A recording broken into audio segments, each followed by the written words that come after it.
Hello everyone and welcome back to the Dungeon Learner's Guide. This week we have another Commander's Guild deck tech. This is our 66th deck and it's titled A Windmill Full of Corpses. And if you haven't seen this show before, what we are doing is randomly selecting a card from Scryfall.com, working with a budget of $100 or less, and building a commander deck for Magic the Gathering around a theme of the chosen card. So before we get into the actual deck tech itself, I do want to take a minute to highlight some of our social media accounts. These are ways that you can interact with us or just ask us some questions or maybe support the content if that's something you're interested in doing. So first up, we have our Twitter account, which is at 13POYNZ. Reddit u/POYNZ13. I always make sure to post all of our decks and new videos to both of those accounts, so if you're looking for weekly updates, that tends to be where I put some of the content. And it's also great ways to interact. I try to post as many questions as I can, talk to as many people as I can, so if you're ever interested in just having a chat, please do feel free to reach out. And of course, the same goes for our email, dungeonlearnersguide@gmail.com. And then finally, if you're interested in actually supporting our content a little bit more directly, you can head on over to our TCG Player affiliate link, which is in the description of this video. And any cards you purchase from the website, after clicking on our link, we get a little bit of a kickback from. It just lets them know that we sent you over there and they kind of appreciate that for us. And then, of course, finally, we have our Patreon account if you are interested, patreon.com/dungeonlearnersguide. You can help support us a little bit every month, whether it's at the $3 level, $5 or $7 level. Right now, all of that money is going toward finding a way to record in-person games as we start to make the move back to more in-person games. And it gets you some nice benefits. You could get access to the deck lists a week early. You can get access to a Discord server where we talk about building the decks. We just kind of chat in general. That's also where we play a lot of our games. So if you're interested in joining the channel and getting to film some games for the channel, that would be a great way to do it as well. And finally, at the top of the Patreon, we have being able to see the unedited gameplay videos, being able to hear all of the players' content and discussions and their actual conversation rather than just my own commentary over top of it. And we'll also send you one of our random cards every single month as a thank you for supporting us. And so I do, of course, have to shout out our three current patrons. We have William Swiftfoot, Doodle, and Observer Will. To the three of you, thank you very much for continuing to support our content, and hopefully we can keep putting out some nice videos for you in the future. But other than all of that, if you're looking for a quick, easy way to help support us, you can always just like the video, subscribe to the channel. That does help out quite a bit. We are very quickly approaching 250 subscribers, which is amazing, and I'm super happy to have you all here. So I think I've rambled enough. I've been doing enough talking about all of the social medias, so let's get into our actual deck tech, shall we? So this week, we have a random card that's been suggested to us, this time by Neil Arnold, and he suggested Torrent of Souls. And I will be honest, I had never seen this card before, but Torrent of Souls is 4 and a red or black hybrid mana for a sorcery that says return up to 1 target creature card from your graveyard to the battlefield if black was spent to cast Torrent of Souls. Creatures target player controls get +2/+0 and gain haste until end of turn if red was spent to cast Torrent of Souls, and if we spend both, then we do both. So Torrent of Souls is kind of unique. It wants us to reanimate something, and it also wants us to go a little bit wide, give our creatures haste, make them big, and then slam into our opponents. So I decided that there would be a pretty good commander that actually does both of these things very well. And so our commander for this week, still in the Rakdos colors, is Judith the Scourge Diva. Judith is 1 red, black for a 2/2 legendary creature, human shaman. Other creatures you control get +1/+0, and whenever a non-token creature you control dies, Judith the Scourge Diva deals 1 damage to any target. So Judith not only makes our creatures bigger, but she doesn't mind if our creatures die, letting us reanimate them later with Torrent of Souls. So I'm very happy to build around Judith. She is one of my favorite recent characters for Magic the Gathering, and in my own personal Dungeons & Dragons world, where we have a slight variation of Ravnica, Judith is a prominent player in that as well. So I'm very happy to see her show up here as well. But Without any further ado, moving on from our commander, we of course have our themes of the deck. We have 3 major themes in this deck. The first one is going to be discard. We want to find ways to get cards into our graveyard because Torrent of Souls wants us to get those creatures out of our graveyard. So obviously, we can't do that unless we fill the graveyard first. So to that end, we have Faithless Looting, which is 1 red for a sorcery, and it says draw 2 cards, then discard 2 cards. So super useful, lets us draw 2 cards, throw away 2 cards, kind of filter what we want, maybe put our big creatures in the graveyard ready for Torrent of Souls, and it also has flashback for 2 and a red. So if at any point we mill over Faithless Looting or we have to discard Faithless Looting, we can still get some form of benefit from having it in our graveyard. So it kind of pulls double duty in that sense. It allows us to do our main game plan of discarding cards, but if we discard it, we're still able to keep using it. Our next theme ties into this a little bit. We're still putting things into our graveyard, but in this case, we're going to be sacrificing things. We want to take our creatures that are in play and find a way to get them into our graveyard. So Viscera Seer is a great sacrifice outlet. Being able to sacrifice our creatures for free is perfect. That's exactly what we want to be doing. And adding on to that, it also lets us scry. So not only are we completing our main game plan of trying to get our creatures into the graveyard, but we're also being able to look at the top card of our library, kind of figure out what we want, what we don't, and pick and choose what we are drawing, making our game plan run even that much smoother. Now, at this point though, we've discarded some cards, we've sacrificed some cards, we've got to actually do something with those cards in our graveyard. That is where our final theme comes in, reanimation. We want to take our creatures that are in the graveyard and put them back into play under our control. So, as an example of that, we have Animate Dead, which is 1 and a black for an enchantment aura. It enchants a creature card in a graveyard, and when Animate Dead enters the battlefield, if it's on the battlefield, it loses enchant creature card in the graveyard and gains enchant creature put onto the battlefield with Animate Dead. Return enchanted creature card to the battlefield under your control and attach Animate Dead to it. When Animate Dead leaves the battlefield, that creature's controller sacrifices it. Enchanted creature gets -1/-0. So that's a super long-winded way to say, we cast this, we pick a creature in our graveyard, put it back into play, and enchant it with Animate Dead. And if Animate Dead ever leaves, then the creature has to die. But this is a 2-mana way to get any creature out of our graveyard back into play. And yeah, it gives the creature -1/-0, but honestly, that's not relevant. That's not going to matter to us, especially if we have Judith in play to give it +1/+0 and it just kind of cancels out. But Animate Dead, perfect. It's a great example of what the reanimation style and strategy is that we're doing. And that is the deck. Really, we want to discard the cards, we want to sacrifice some creatures, and we want to reanimate our creatures. That is our main game plan. Now, to truly understand how we're going to accomplish this game plan, though, we do need to take a look at some key cards.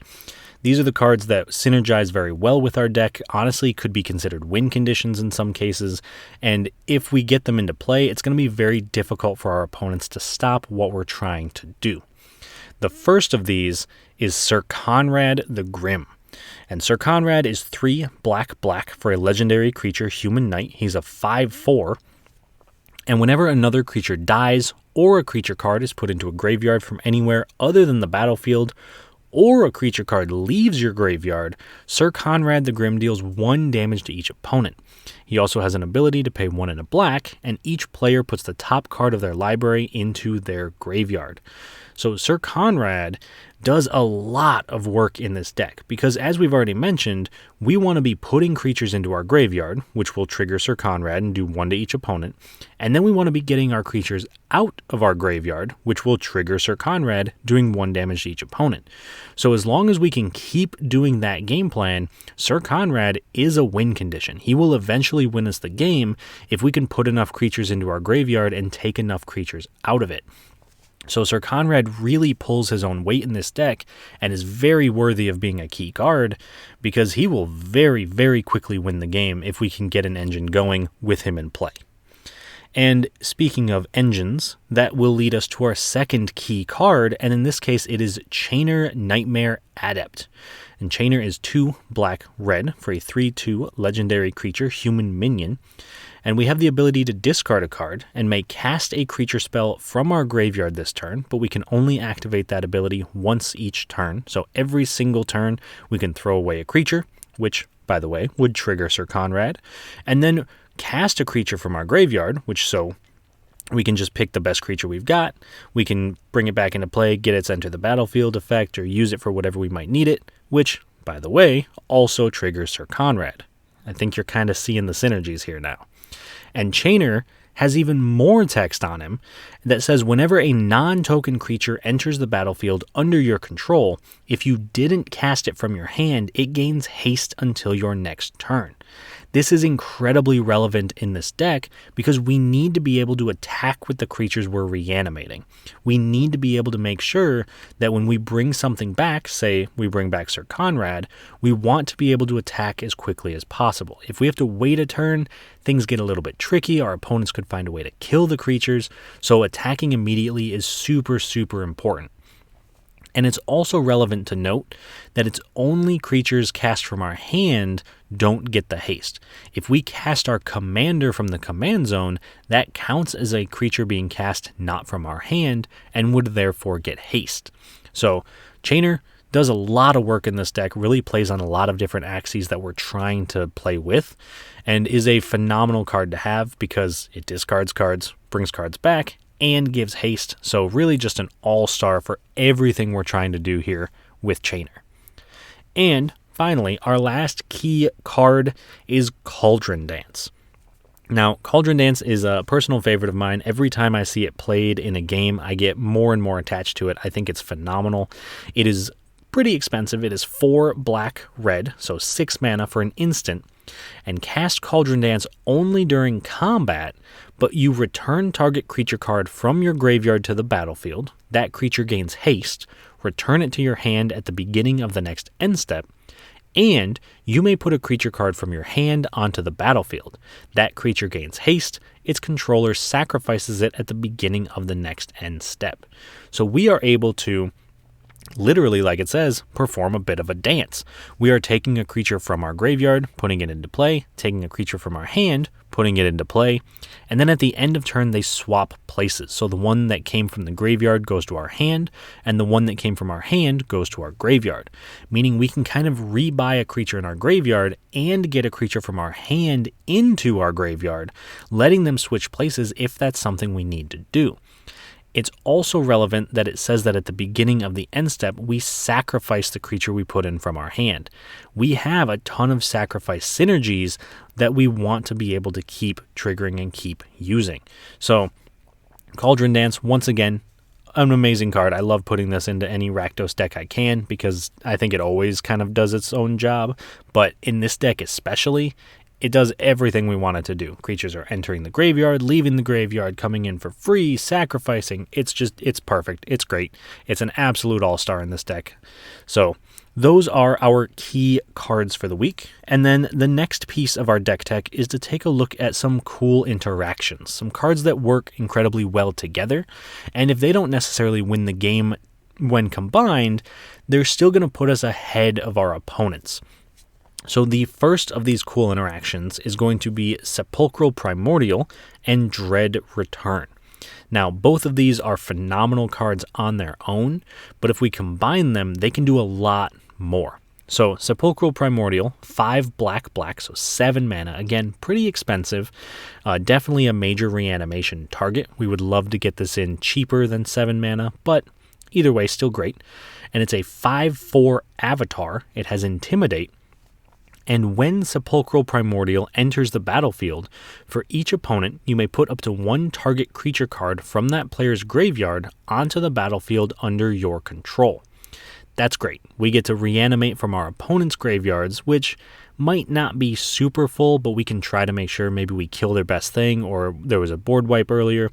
We can pick and choose the best of the best from their graveyards.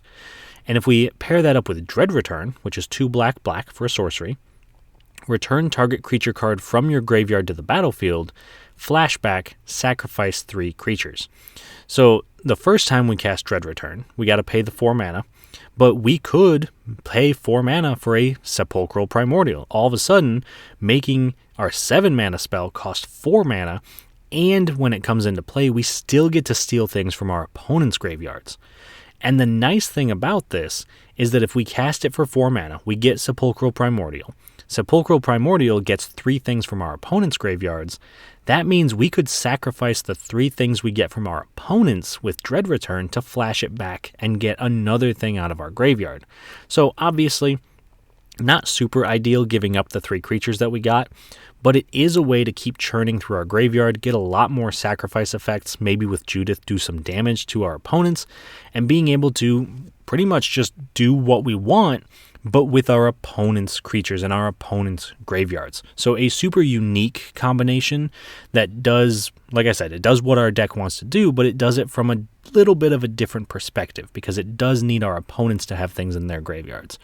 But I do really like how these 2 cards work together, and like I said before, they are incredibly powerful on their own, so you don't need to pair them together. It just works out pretty well in that sense. And our next cool interaction is a little bit different, but it plays into our sacrifice theme. We have Mayhem Devil and Unexpected Windfall.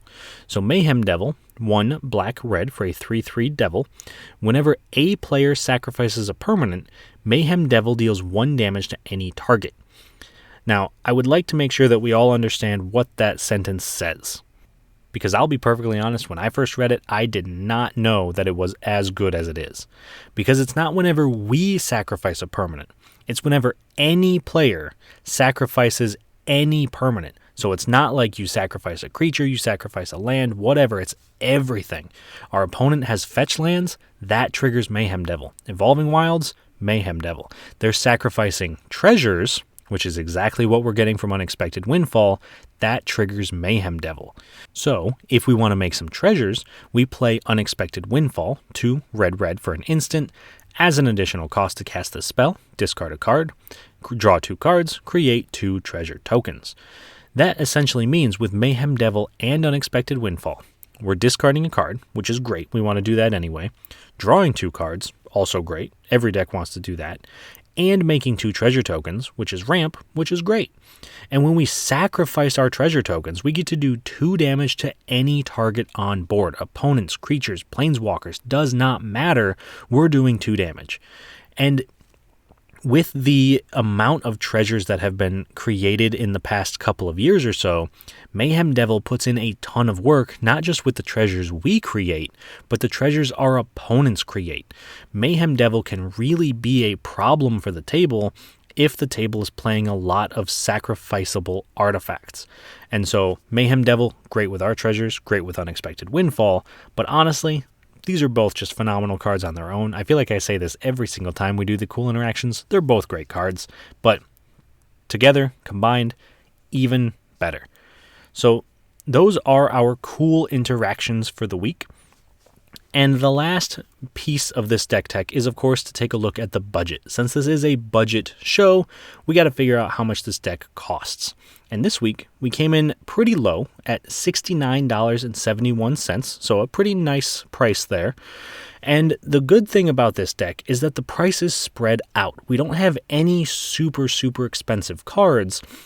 And in this case, our most expensive card is actually only about $5.72, and it's Buried Alive. So Buried Alive is 2 and a black for a sorcery. Search your library for up to 3 creature cards and put them into your graveyard, then shuffle your library. This lets us get exactly what we want out of our library, put it into our graveyard so we can start reanimating it. And it really, in this deck, acts like a tutor, because that's exactly what we're doing. We may not be putting the cards to hand, but in this deck, a lot of times, putting it into the graveyard is better than putting it into our hand. So, Buried Alive, awesome card. If you have the money to slot it in, I do highly recommend it. However, if you are looking to trim the price, cutting it would get you down to about $64, which isn't a lot cheaper, but it is a little bit more manageable if that's something you're looking to do. Now, on the other hand, if you're looking to maybe increase the price of this deck, I do have some suggestions for some out-of-budget upgrades. And the first out-of-budget upgrade is going to be Pitiless Plunderer. Pitiless Plunderer is 3 and a black for a 1/4 human pirate that says whenever another creature you control dies, create a colorless treasure artifact token with tap, sacrifice this artifact, add 1 mana of any color to your mana pool. So We want to be killing our own creatures, sacrificing them, throwing them into combat, whatever. So as long as any time our creatures dies, they're making a treasure, that is a huge win for us. Because if we go back to stuff like Mayhem Devil, we would sacrifice a creature, trigger Mayhem Devil, make a treasure, sacrifice a treasure, trigger Mayhem Devil, and we can kind of keep that train going. So Pitiless Plunderer does everything we want to be doing in this deck, but it is unfortunately $11.61. However, if you're looking to slot it in, maybe you have some extras lying around or you don't mind springing for it, I would recommend probably cutting the Cauldron of Eternity. And I know these two don't do anything similar to each other, so let me explain myself just a little bit. But the Cauldron of Eternity is 10 black for a legendary artifact that costs 2 less to cast for each creature card in your graveyard. Whenever a creature you control dies, put it on the bottom of its owner's library, and you can pay 2 and a black, tap, and pay 2 life, return target creature card from your graveyard to the battlefield, activate this ability only anytime you could cast a sorcery. So the best this card can be is 2 mana, and then we can pay 3 mana, tap it, pay 2 life, and put a creature from our graveyard into play. That's not terrible. 5 mana to reanimate is pretty good. We have a lot of spells that reanimate at a much higher cost than that. However, the downside, I think, to this card vastly outweighs the upside. We want to be churning cards in and out of our graveyard, right? This is a windmill full of corpses. We want stuff to be going into the graveyard, out of the graveyard, back in, back out, in and out, all over and over and over and over again. And Cauldron of Eternity doesn't let us do that, because when a creature dies, we have to put it on the bottom of our library.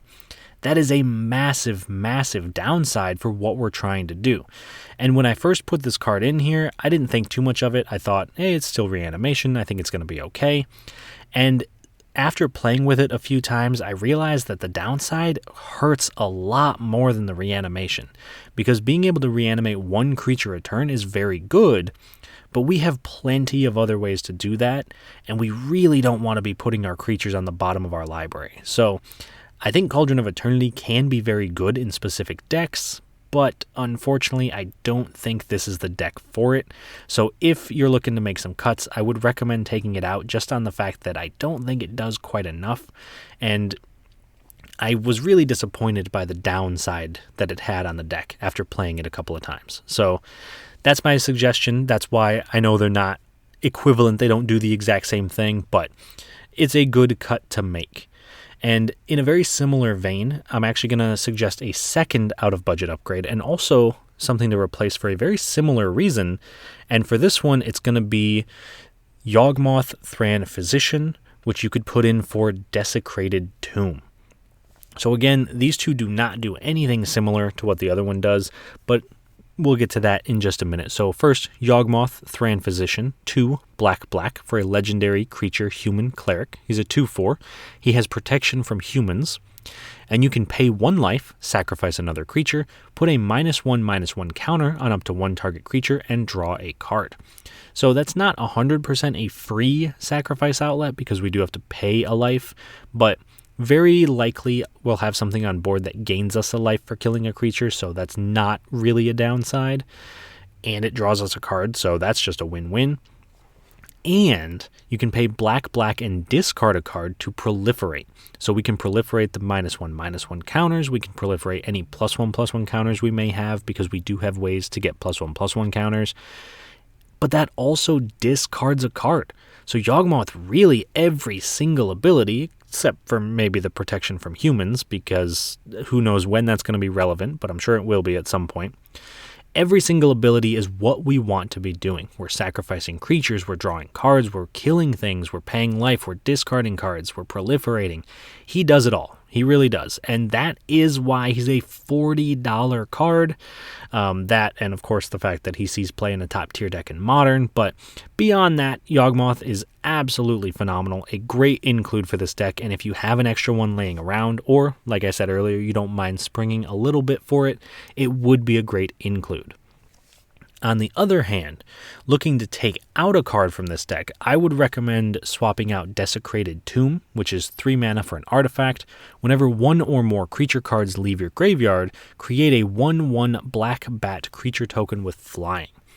So similar to the Cauldron of Eternity, this seemed like a very good card when I threw it in, but after playing it a couple of times, I don't think it quite does enough. And I think the main reason is because it only makes one bat no matter how many creatures enter or leave our graveyard. And so what that means is if we somehow mass reanimate, we pull 5 creatures out of our graveyard at once, we only get one bat. And that is very good. We can sacrifice it. We can do a lot of stuff with it. But Judith also doesn't care about token creatures. She only cares about non-token creatures dying. And we have a few other cards that say the same thing. So making tokens isn't as big of a deal as you might expect. And in the end, we're not going to be doing a ton of reanimating. We might do 1, maybe 2 a turn. It's not going to be like we're pulling 17 creatures out of our graveyard every turn and making 17 bats. We might be making 2 or 3 bats a turn, which doesn't seem too bad, but they do get outclassed very quickly. They are just 1/1s, and they're very easy to see coming because it's very unlikely we're going to have haste for the bats. It's very easy to give haste to the creatures we reanimate, but it's very difficult to give haste to non-reanimated creatures. So Desecrated Tomb, again, a great card in specific decks, but I don't quite think this is the deck for it after testing it out a couple of times. So swapping Yawgmoth for Desecrated Tomb, if you're able to, could be a very great include, but if that's not your thing, you don't have the money for it, Yawgmoth, very expensive. Desecrated Tomb does still put in some work, I just think it could be a little bit better. So those are my 2 suggestions for out-of-budget upgrades. If you have any suggestions for cards that you think would fit super well, or you think I made the wrong choice and took out the wrong cards, please do let me know. I would love to hear your own opinions on it. But that leads us to the very last piece of this deck tech, and that is seeing how the deck actually performs. So first up, we're going to play 2 games this week, and our first game is a little bit small. We only have 2 opponents instead of 3, but we're playing against Shawn and his Rograk, Son of Roga, and Timna the Weaver partner deck. So he wants to take Rograk, which is a 0-mana, 0/1, first strike, menace, trample, suit him up with a bunch of equipments and auras, and start swinging him into his opponents to knock them out with commander damage. And then he wants to use Timna as a backup to be able to pay life, draw cards, and keep the train rolling. So a very aggressive deck. I think that very early on, this is the deck to watch out for. I think that eventually we'll be able to put some chump blockers in the way, be able to sacrifice our creatures, and kind of keep Rograk under control. But we got to get to that point first. And then also joining us for this game, we do have Jason playing his Anawan the Ruin Thief deck. And this is a rogue tribal deck. He took the pre-constructed rogue deck that Anawan came with and has upgraded it quite a bit since then. So his main goal is to mill out his opponents and then use his opponents' graveyards to kind of fuel his creatures. So he's going to use them to draw cards. He's going to use them to make his creatures bigger. He's going to use them to reanimate his opponents' things. And I think that if we survive the initial onslaught from Rograk and Timna and we make it to the late game, then I think Anawan's going to become the one to watch out for, because we want to be putting stuff in our graveyards. Anawan wants stuff in our graveyard, so I think that our game plan is actually going to wind up helping the rogues. So we've got to find a way to beat them before they can take advantage of that. So I am very excited to see how this game goes. Yeah, I know it's only 3 players, but of course, we'll always have Spyro joining us as player 4, since our 4th player couldn't quite make it this week. So I hope you all enjoy the game. Let me know what you think when it's done, and I will talk to you all for the second one. At the start of the game, I go first, followed by Shawn, and then Jason. On my first turn, I play a mountain and cast Faithless Looting, drawing 2 cards and discarding 2 cards. Shawn plays a Secluded Step, and then casts his commander, Rograk, Son of Roga. Jason plays an Evolving Wilds, sacrificing it to search his library and put an island into play tapped. I play a Swamp and cast Mindstone. Shawn plays a Swamp, and then casts a Prophetic Prism, drawing a card. Jason plays a Swamp and casts Glint Sleeve Siphoner, gaining an energy when it enters the battlefield or attacks, and allowing him to pay 2 energy and a life in his upkeep to draw a card. I play a Myriad Landscape, and then cast my commander, Judith the Scourge Diva, giving my creatures +1/+0 and doing 1 damage to any target when a non-token creature I control dies. Shawn plays a mountain and casts Seraphic Greatsword. Jason immediately attacks me for 2, gaining an energy, and then casts Una's Prowler, which allows any player to discard a card and give it -2/-0 until end of turn, and then he plays Fetid Pool and passes.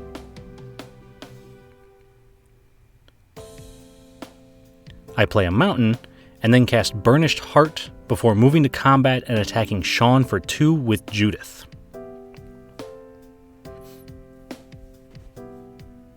Shawn plays a Plains and equips Seraphic Greatsword to Rograk, giving him +2/+2 and allowing Shawn to create a 4/4 Angel token that's tapped and attacking whenever Rograk attacks the player with the highest life total.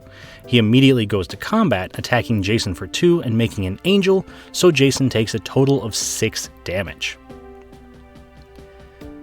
In Jason's upkeep, he pays 2 energy for Glint Sleeve to draw a card and lose a life, and then casts his commander Anawan the Ruin Thief, giving all his rogues +1/+1, milling his opponents for X cards, where X is the amount of combat damage done to them by rogues, drawing a card if any of the milled cards were creatures. He then moves to combat, attacking me for 4 in the air and attacking Shawn for 2, gaining an energy. When they do damage, I mill 4 and Shawn mills 3, each of us milling a creature, so Jason draws 2 cards. On my turn, I flash back Faithless Looting to draw 2 cards and then discard 2 cards. Then I play a Swamp and pass. Shawn casts and equips Haunted Cloak to his Angel, giving it Vigilance, Trample, and Haste, and then attacks me for 4.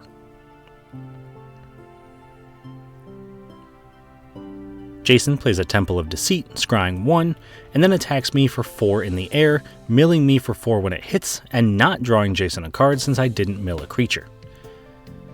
Once that's resolved, and in his second main phase, Jason casts Tasha's Hideous Laughter, exiling cards from his opponent's libraries until they exile 20 mana value worth of spells. This winds up exiling 10 of my cards and 12 of Shawn's.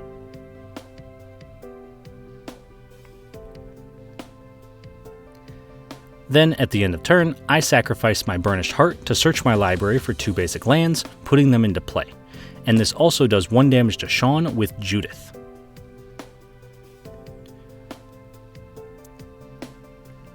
On my turn, I move straight to combat, but before declaring any attacks, I cast Cauldron Dance to put Thermopod from my graveyard and Phyrexian Delver from my hand into play, giving them haste. When Delver enters play, it returns Jury, Master of the Review, from my graveyard to the battlefield, making me lose 2 life. Then I attack Shawn for 5 and Jason for 4, and at the end of my turn, I sacrifice Phyrexian Delver, putting a +1/+1 counter on Jury since I sacrificed a permanent, and doing 1 damage to Jason, while also returning Thermopod to my hand. On Shawn's turn, he casts Norn's Annex, paying 4 life and preventing his opponents from attacking him unless they pay a white mana or 2 life. He then attacks Jason with both of his creatures for 6, creating another Angel on attacks, also attacking Jason, so he takes a total of 10 damage. Then at the end of turn, Jason flashes in Thieves' Guild Enforcer, milling each opponent for 2 whenever it or another rogue enters the battlefield. On Jason's turn, he attacks Shawn for 3 with Menace, getting an energy, paying 2 life for the Annex, and also attacks me for 4 in the air. Before the damage, I discard Terminal Agony to give Jason's Fairy -2/-0, and also cast the Terminal Agony for its madness cost, destroying Shawn's untapped Angel. Then I take 2 and mill 2, while Shawn takes 3, mills 3, and Jason draws a card since Shawn mills a creature. Then, in Jason's second main phase, he casts a Triton Shorestalker, milling each opponent for 2.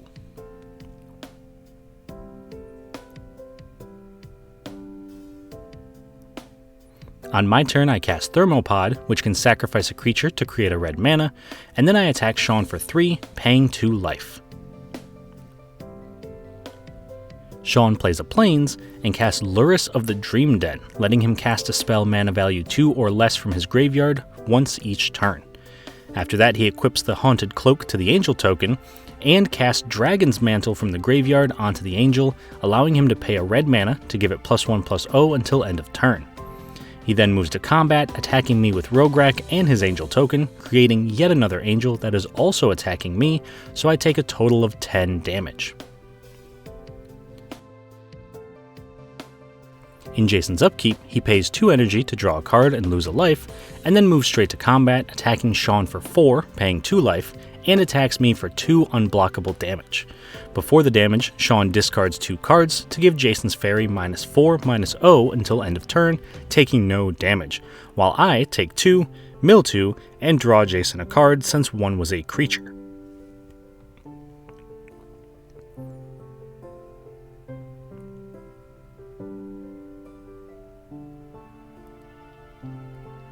In Jason's second main phase, he plays a Black Bloom Bog, and at the end of turn, I sacrifice Myriad Landscape to search my library for 2 basic lands, putting them into play tapped and putting another counter on Jury. On my turn, I cast Stitch Together, returning Sepulchral Primordial from my graveyard to the battlefield.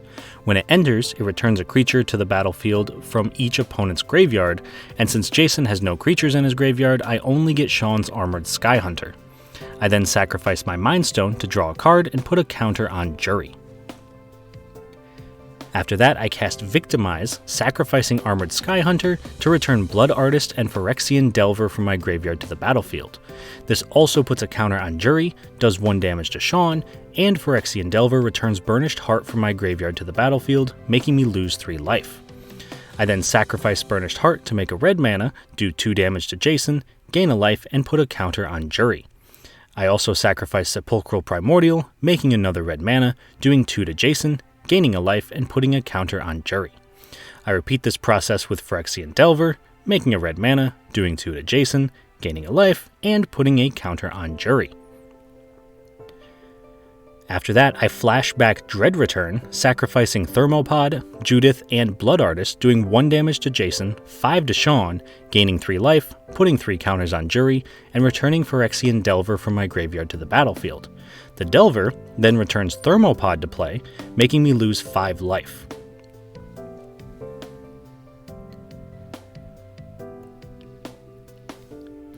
The Thermopod then lets me sacrifice Phyrexian Delver, making a red mana and putting a counter on Jury.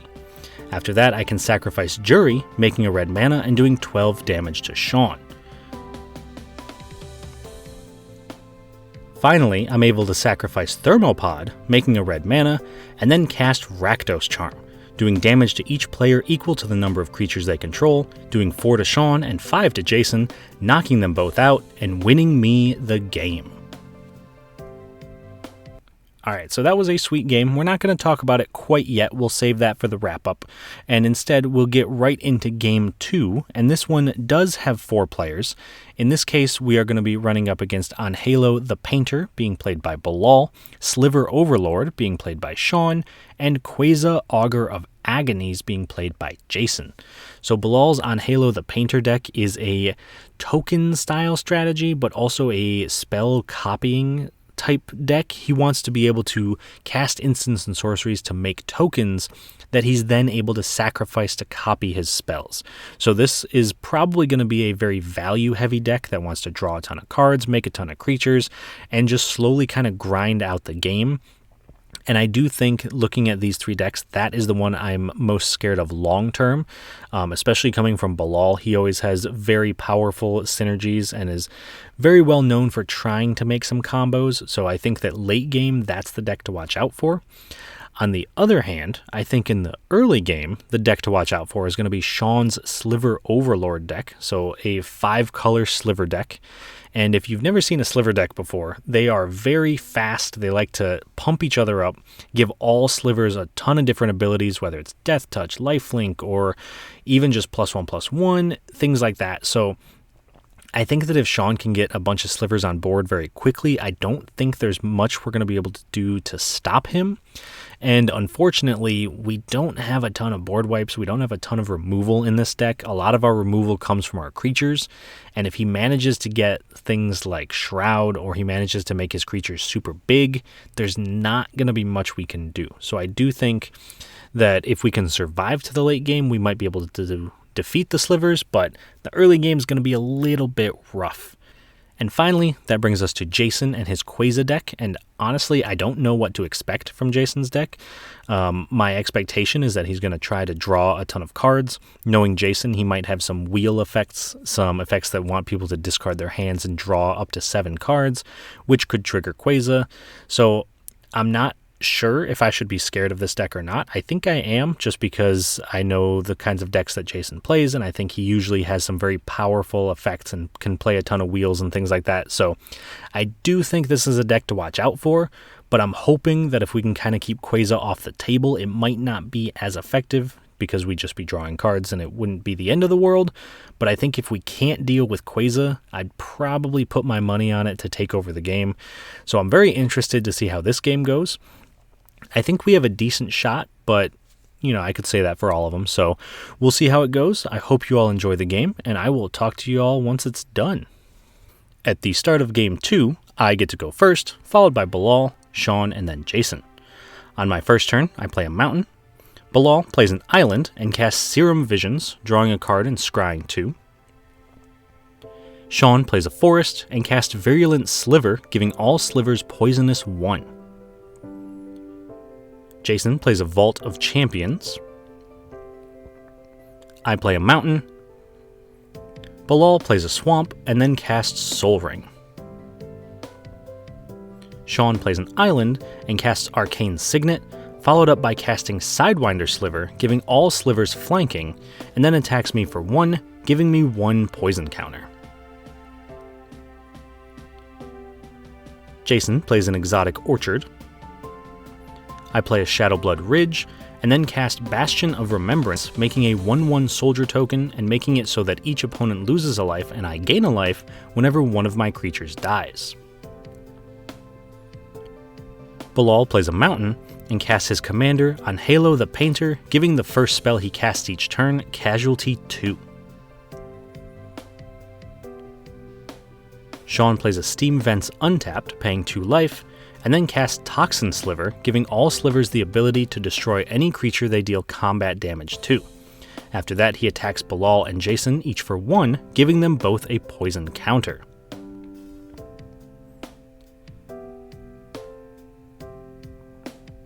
Jason plays a swamp and casts Propaganda, forcing each opponent to pay 2 mana to attack him. I play a swamp and then cast Magus of the Wheel. Bilal plays a swamp and casts Cryptic Pursuit, which allows him to manifest the top card of his library whenever he casts an instant or sorcery, and when the manifest dies, he can cast it until his next turn if it is an instant or sorcery. Shawn plays a Seaside Citadel, and then moves to combat attacking me for 1 and Bilal for 2. Before the blocks, Bilal casts Slaughter Pact to destroy Virulent Sliver, creating a manifest and then using that to block the Sidewinder Sliver. Then I also block with my soldier, and with the flanking trigger on the stack, sacrifice my token to a Village Rites, drawing 2 cards, gaining a life, and making each opponent lose a life. Then Shawn's Sidewinder and Bilal's Manifest die, and nobody takes any damage. In Shawn's second main phase, he casts Homing Sliver, giving all slivers in his hand Sliver Cycling 3. Jason plays an island and casts his commander Quasar Augur of Agonies, allowing him to do 1 damage to an opponent and gain life whenever he draws a card. I play a swamp and cast Falconwrath Noble, which does 1 damage to target opponent, and I gain 1 life whenever any creature dies. In Bilal's upkeep, he pays 3 mana so he doesn't die to his own Slaughter Pact, and then casts Sorcerer Class, drawing 2 cards and discarding 2 cards. He follows that up by casting a Talisman of Creativity and passing. Shawn casts Thorncaster Sliver, which lets his slivers do 1 damage to any target whenever they attack. When Jason draws for his turn, he gains a life and does 1 damage to me, and then plays Azorius Chancery, returning a swamp to hand. I play a swamp and cast Felden of the Third Path, which can be activated to create a token copy of a creature in my graveyard, but it must be sacrificed at the end of turn. I then move to combat, attacking Bilal for 2 in the air with the Falconwrath Noble. Bilal casts Will, Scholar of Frost, making his instants and sorceries cost 1 less, and then activates Will's -3 ability to draw 2 cards. This then lets him cast Behold the Multiverse, creating a manifest, scrying 2, and drawing 2. After that, he plays a swamp and passes.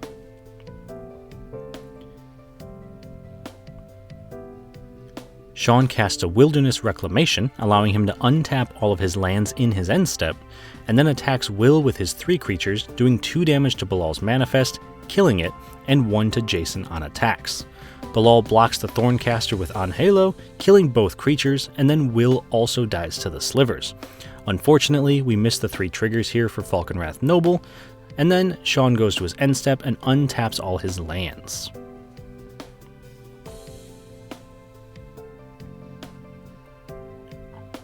When Jason draws for his turn, he gains a life and does 1 damage to me. Then he plays a swamp and passes. But, at the end of turn, I sacrifice Magus of the Wheel to force each player to discard their hands and draw 7 new cards. In response, Shawn casts Path to Exile, targeting Quasar, but Jason counters it with Arcane Denial. Still in response, Jason casts Artificer's Epiphany to draw 2 cards and discard a card, doing 2 damage to Bilal and gaining 2 life. Then, the wheel finally resolves and gains me 2 life, does 1 damage to each opponent, and an additional 1 to Shawn, while Jason also gains 7 and does another 7 damage to Shawn. In my upkeep, Shawn draws 2 and Jason draws 1, gaining a life and doing a damage to Bilal thanks to the Arcane Denial, and then I play a mountain and cast my own Soul Ring. I follow that up by casting Zulaport Cutthroat, which does 1 damage to each opponent, and I gain a life whenever one of my creatures dies. I then cast Etali Primal Storm and attack Bilal for 2 and pass.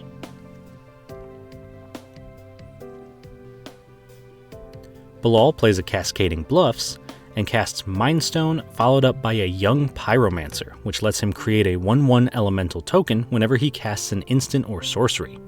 Then at the end of turn, Shawn Sliver cycles a Spinneret Sliver, putting Harmonic Sliver to hand. Shawn plays a Plains, and then casts the Harmonic Sliver, letting him destroy an artifact or enchantment whenever a Sliver enters play, this time destroying the Propaganda. After that, he casts 2-Headed Sliver, giving his Slivers Menace and destroying Bastion of Remembrance. He then moves to combat, attacking Jason for 5, and, at the end of turn, he untaps all of his lands and passes. When Jason draws for his turn, he gains a life and I lose a life. He then plays a Reliquary Tower, gaining no maximum hand size, and casts an Orzhov Signet.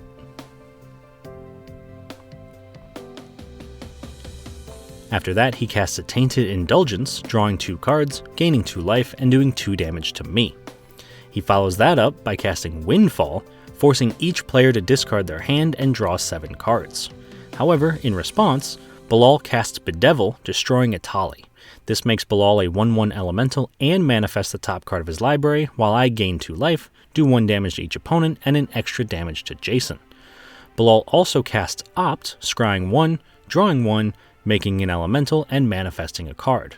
Then the wheel resolves, and Jason gains 7 life, doing 7 damage to me. I play a Swamp, and then activate Feldon, creating a token copy of Sepulchral Primordial. This allows me to return a creature from each opponent's graveyard to play under my control, giving me Jace's Archivist, Thorncaster Sliver, and Poppet Stitcher. After that, I cast Torrent of Souls to return Etali from my graveyard to play and give all my creatures +1/+0 in haste until end of turn, also making a 2/2 zombie with Decayed thanks to Poppet Stitcher. In response, Shawn casts Brainstorm, drawing 3 and returning 2 to the top of his library, and unfortunately, this allows him to find and cast Negate, countering my spell. I then attack Jason for a total of 7, and at the end of turn, I sacrifice the Primordial token, doing 1 damage to each opponent, an extra 1 to Jason, and gaining 2 life.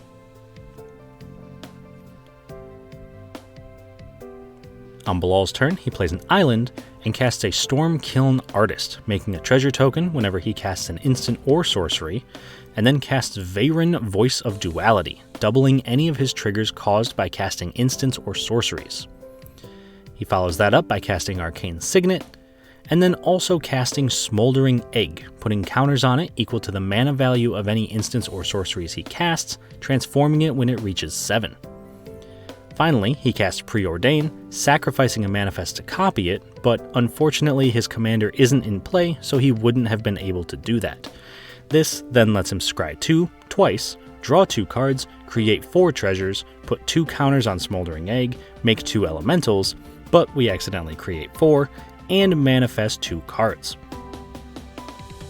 Once that resolves, he casts a Reconnaissance mission, allowing him to draw a card whenever a creature he controls deals combat damage to a player. He moves to combat, attacking Jason with 2 elementals, drawing 2 cards, and when they do damage, at the end of turn, Shawn casts Krosan Grip, destroying Cryptic Pursuit. On Shawn's turn, he casts Call of the Kindred on Toxin Sliver, and casts Rhythm of the Wild, giving all his creatures Riot and making them unable to be countered. Then at the end of turn, he untaps all his lands. Jason casts a Mind Stone, and then casts Marauding Blight Priest, which does 1 damage to each opponent whenever Jason gains a life. On my turn, I play a Swamp, and activate Felden, making a copy of Apprentice Necromancer. I then activate the Necromancer, sacrificing it to return a Tali Primal Storm to play from my graveyard. This also gains me 2 life, does 1 damage to each opponent, and an extra 1 to Bilal. Before I can go to combat though, Jason casts Mortify to once again destroy a Tali, gaining me 2 life, doing 1 to each opponent, and an extra 1 to Shawn. I still move to combat, attacking Jason for 2.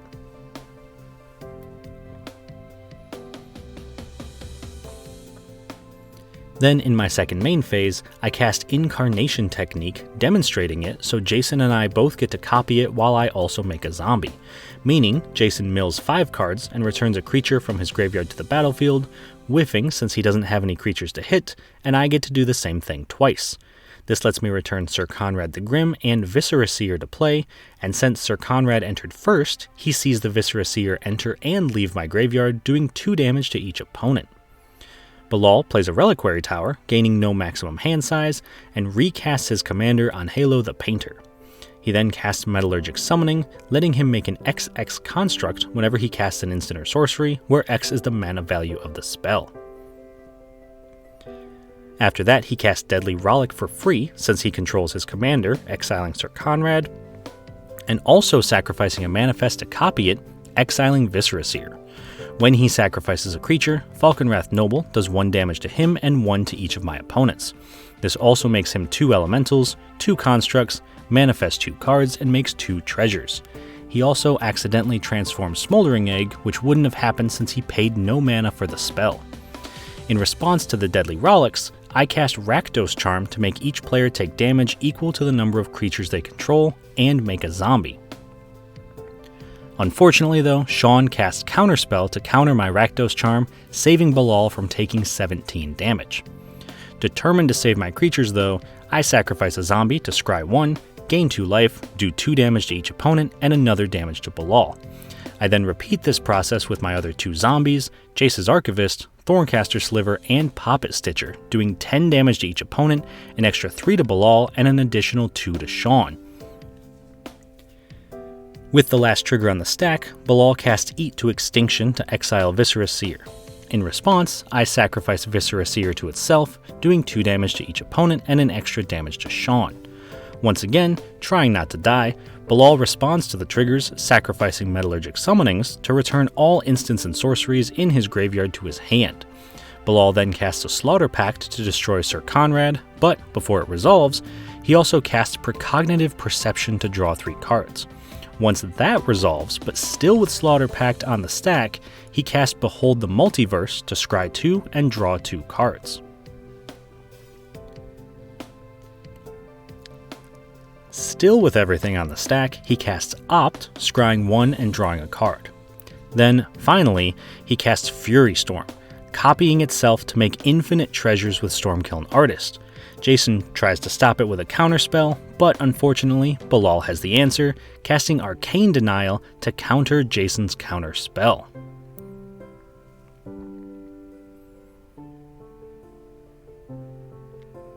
Unfortunately for Bilal though, he finally runs out of instants, meaning he has to let the stack resolve, killing Conrad, doing 2 damage to each opponent and an additional damage to Shawn, knocking both Shawn and Bilal out of the game.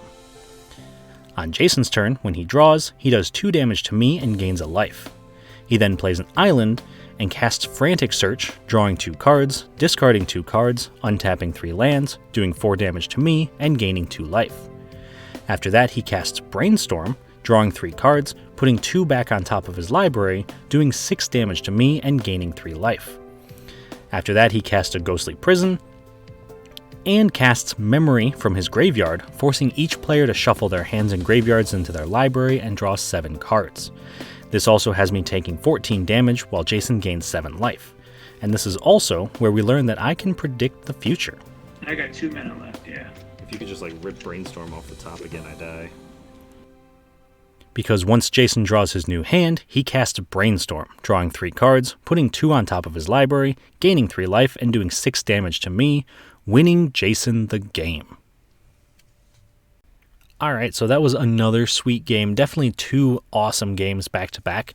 And we won the first one, but not the second one. And I think that even in defeat, our deck really showed its power. We definitely did exactly what we were aiming to do.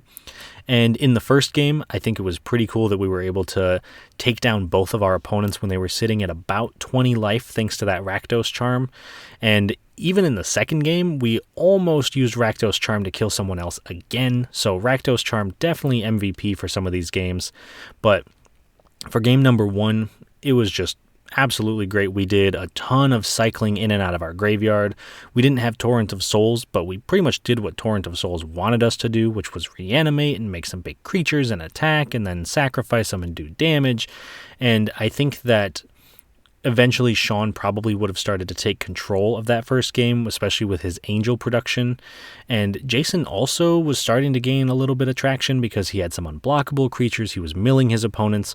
I think if we hadn't won on the turn that we did, we definitely wouldn't have made it to another turn. I'm just not sure who else would have won because they were both doing very well at that stage of the game.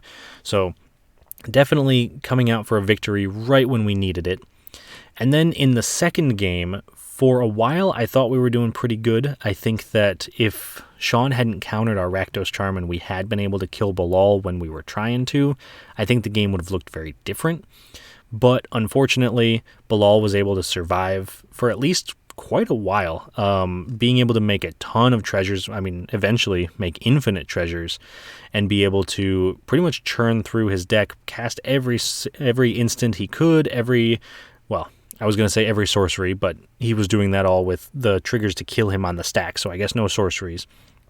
But I think what's interesting is once he got his infinite mana, he unfortunately couldn't find a way to win.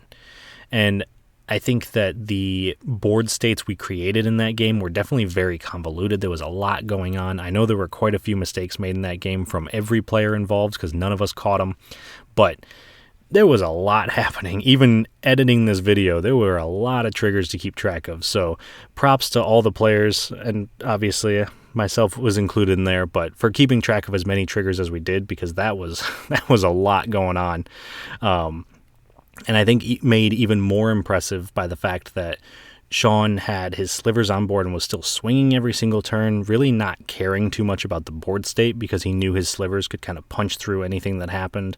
And then Jason being able to draw a ton of cards and eventually killing me with the Brainstorm that I definitely called off the top. So a very sweet game and a very awesome performance by everyone's decks in the second game there, and honestly the first game as well. So very happy with both of the games this week. I think our deck really showed its power. I think every deck really showed its power, and they were just a ton of fun. So I hope you enjoyed them as much as I did. And if you're interested in seeing any content like this in the future, please do like the video, subscribe to the channel, and if you have suggestions for cards that you might like to see turned into decks, they can be great cards, they can be your pet cards, or you can try to mess with me, give me the worst cards you got. I am A-okay with that as well.